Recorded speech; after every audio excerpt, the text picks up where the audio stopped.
성경을 읽는 바른 자세. 복음 시대가 예수님을 소개했다면 교회 시대는 성령님을 소개합니다. 그런데 구약에도 계셨던 성령님이 왜 오순절에 또 오셨다 하는 걸까요? 오순절 성령님이 오셔서 특별히 하신 일이 있는 걸까요? 첫째, 오순절 성령님은 교회를 태어나게 하셨습니다. 그래서 교회 시대는 성령의 시대입니다.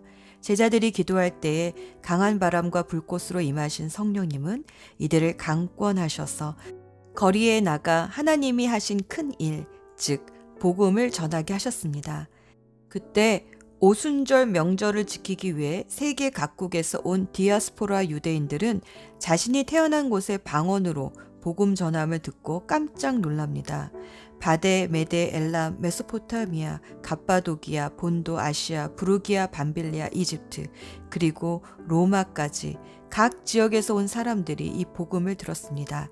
그리고 교회가 탄생되었습니다. 고린도전서 12장 13절.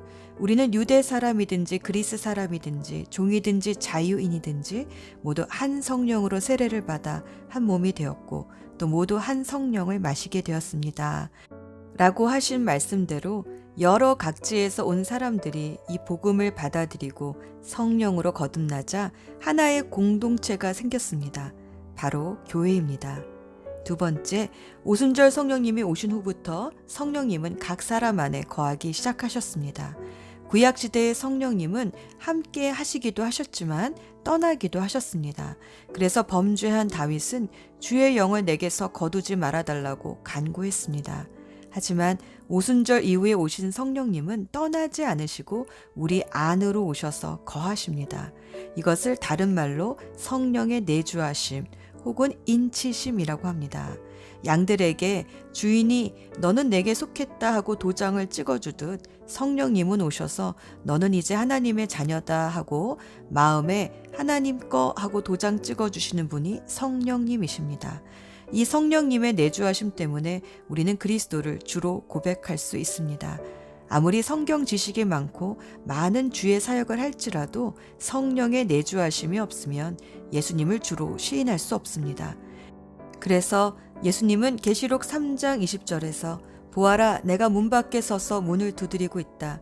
누구든지 내 음성을 듣고 문을 열면 나는 그에게로 들어가 그와 함께 먹고 그는 나와 함께 먹을 것이다 라고 말씀하셨습니다. 성령님은 인격적인 분이시기에 초청하지 않으면 들어오시지 않습니다. 이렇게 성령님은 누구든지 예수 그리스도를 영접하는 사람마다 그 마음 안으로 들어오셔서 함께 사십니다.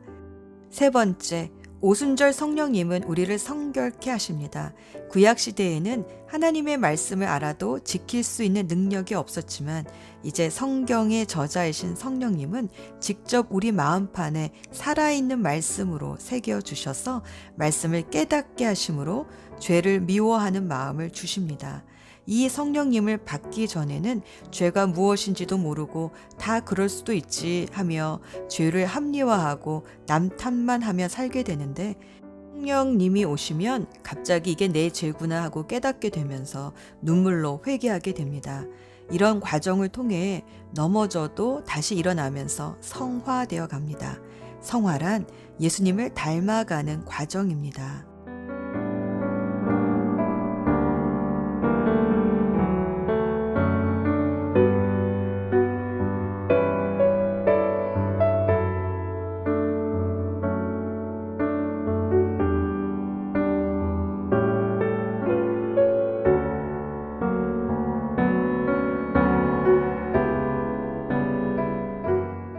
복음서에서는 교회라는 단어가 마태복음에서 딱 2번밖에 등장하지 않습니다. 하지만 사도행전과 사도들의 서신서에는 늘 교회라는 단어가 등장합니다. 왜 그럴까요? 제자들이 복음서에서 처음 교회라는 단어를 들었을 때 그들에게는 분명 생소한 단어였을 것입니다. 보통 성전 또는 회당이라는 단어는 많이 썼지만 에클레시아, 교회, 즉 부름받은 사람들의 모임은 오순절 성령이 임하고 태어났기 때문입니다. 모임의 성격은 누가 불러주셨는가에 따라 결정이 됩니다. 교회는 사람이 부른 모임이 아니라 하나님이 불러주신 모임입니다. 그런데 사도들의 서신서를 보면 대부분의 교회마다 어려움과 갈등이 있는 것을 보게 됩니다. 왜 그럴까요? 교회에는 두 가지 종류가 있기 때문입니다. 보통 사도들이 서신서에서 안부를 물을 때, 예를 들어 고린도전서 16장 19절을 보면 아시아에 있는 교회들이 여러분에게 문안합니다. 아굴라와 브리스가와 그 집에 모이는 교회가 다 함께. 이렇게 나오는 교회들은 사람들의 눈에 보이는 교회, 즉 유형 교회입니다. 이 교회엔 신자와 불신자, 배교자와 순교자, 성숙한 사람과 미숙한 사람 모두가 다 모입니다. 그래서 늘 갈등이 있지만 그 갈등을 통해 또 서로 성숙해 갑니다. 하나님은 세상 마지막 날까지 가라지와 알곡들을 같은 밭에 두십니다. 하지만 눈에 보이지 않는 교회가 있습니다. 그 교회는 에베소서 5장 25에서 27절까지 나오는 주님께서 자신을 내어주기까지 사랑한 교회입니다.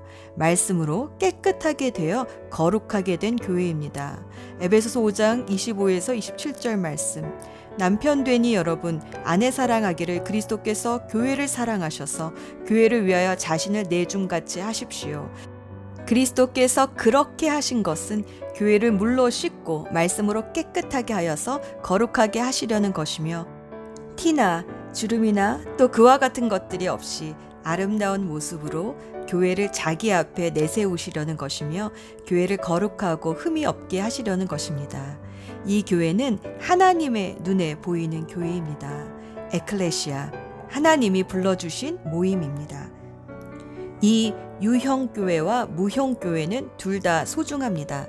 만약 유형교회를 무시하면 영혼 구원을 위해 이 땅에서 조직된 모임을 무시하는 무교회주의자가 되기 쉽고 또 너무 유형교회만 주장하면 외형적인 제도만 중요시하는 형식적인 교회가 될 수 있기 때문입니다. 바울은 알곡과 가라지가 같이 모이는 이 유형교회를 통해 참다운 무형교회, 하나님이 불러주신 거룩하고 흠없는 교회를 세워갔습니다. 교회를 교회되게 하는 것은 무엇일까요? 그것은 예수님이 처음으로 교회라는 단어를 언급하게 만든 베드로의 신앙 고백이 있습니다. 주는 살아계신 하나님의 아들 그리스도이십니다. 그래서 사도 바울은 교회 안에서 여러 문제로 갈등하고 있는 성도들에게 다시 한번 복음을 전합니다. 예수를 살아계신 하나님의 아들 그리스도로 믿을 때 연약한 유형교회를 통해 참다운 무형교회, 하나님의 눈에만 보이는 그 교회를 세워가게 됩니다.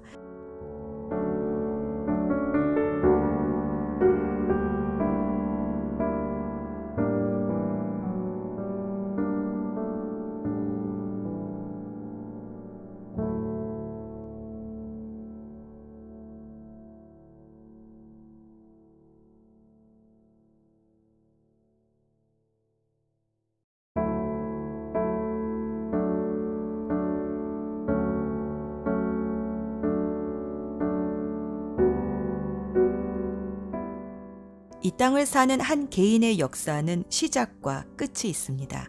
인류의 역사도 시작과 끝이 있습니다. 그러나 그 끝은 흔히 영화처럼 무슨 핵전쟁이나 혜성과의 충돌 혹은 외계인의 침입으로 끝나는 종말이 아닙니다. 성경적 종말은 한 개인과 전 인류를 향하신 하나님의 계획의 완성을 말합니다. 기독교적인 역사관은 곡선이나 혹은 환생 같은 원이 아닙니다. 처음 시작이 있고 또 끝을 향해 나아가는 직선입니다. 이 직선적인 역사관은 창조, 타락, 구속, 완성이라는 기승전결이 있습니다. 즉 하나님이 창조하신 이 세상이 인간의 타락으로 망가졌지만 포기하지 않으시고 예수 그리스도를 통해 구속하심으로 새 창조, 새 에덴으로 완성하신다는 것이 성경의 구속사가 가진 직선적인 역사관입니다. 예수 그리스도의 초림 때부터 종말의 시대는 시작되었습니다. 왜냐하면 예수님의 십자가 앞에서 우리의 옛사람은 종말을 고하고 새 사람으로서의 삶이 시작되기 때문입니다. 그래서 예수님은 공생애를 시작하시면서 회개하라, 하나님의 나라가 가까이 왔다라고 선포하셨습니다. 하나님의 나라는 이미 교회를 통하여 이 땅에 임하였으며 누구든지 예수 그리스도를 주로 시인하는 사람은 하늘의 맛을 이 땅에서 보면서 살게 됩니다. 그래서 예수님을 영접한 사람은 이미 성경적인 종말의 시대를 살고 있는 것입니다. 나는 죽고 예수로 살기 때문입니다. 사도 요한의 제자로 알려진 폴리캅이 귀족 디오그네투스에게 보낸 편지를 보면 성경적 종말론에 대한 바른 믿음과 이해를 가지고 살았던 초대 기독교인들의 삶이 어떠했는가를 엿볼 수 있습니다. 디오그네투스께 그리스도인은 나라나 언어나 의복 때문에 다른 사람과 구별되는 것이 아닙니다. 그들은 그들만의 도시에서 사는 것도 아니고 이상한 언어를 쓰는 것도 아니며 특별한 삶을 사는 것도 아닙니다. 그들은 그리스나 다른 이방 도시에 흩어져 살고 그 도시의 관습에 따라 옷을 입고 그 도시의 음식을 먹으며 살아갑니다. 그들은 자기 조국에 살면서도 마치 나그네와 같습니다. 시민으로서의 모든 의무를 수행하지만 외국인과 같이 모든 권리를 누리지는 못합니다. 다른 사람들처럼 결혼하여 아이를 가지지만 아이를 버리지는 않습니다. 다른 사람들과 식탁을 공유하지만 아내를 공유하지는 않습니다. 육신을 입고 살지만 시민권은 하늘에 있습니다. 그들은 주어진 법에 순종하지만 그들의 삶은 그 법을 초월합니다. 그들은 모든 사람을 사랑하지만 사람들에 의해 박해받습니다. 그들은 가난하지만 많은 사람들을 부유하게 합니다. 그들은 능욕받을 때 능욕하는 자를 축복하고 멸시당할 때 멸시하는 자를 존중합니다. 그들은 착한 일을 하는데도 죄인들처럼 벌을 받고 벌을 받을 때는 생명을 얻는 것 같이 기뻐합니다. 유대인들이 그들을 공격하고 헬라인들이 그들을 핍박하지만 유대인들과 헬라인들은 자신들이 왜 그들을 미워하는지 모릅니다. 초대 그리스도인들은 성경적 종말에 대한 바른 이해와 믿음이 있었기 때문에 이 땅의 모든 시련과 유혹을 이기고 믿음을 지킬 수 있었습니다. 우리도 계시록을 읽으며 인생의 시작과 끝뿐 아니라 인류 역사의 시작과 끝에 대한 바른 지식과 믿음을 가져봅시다.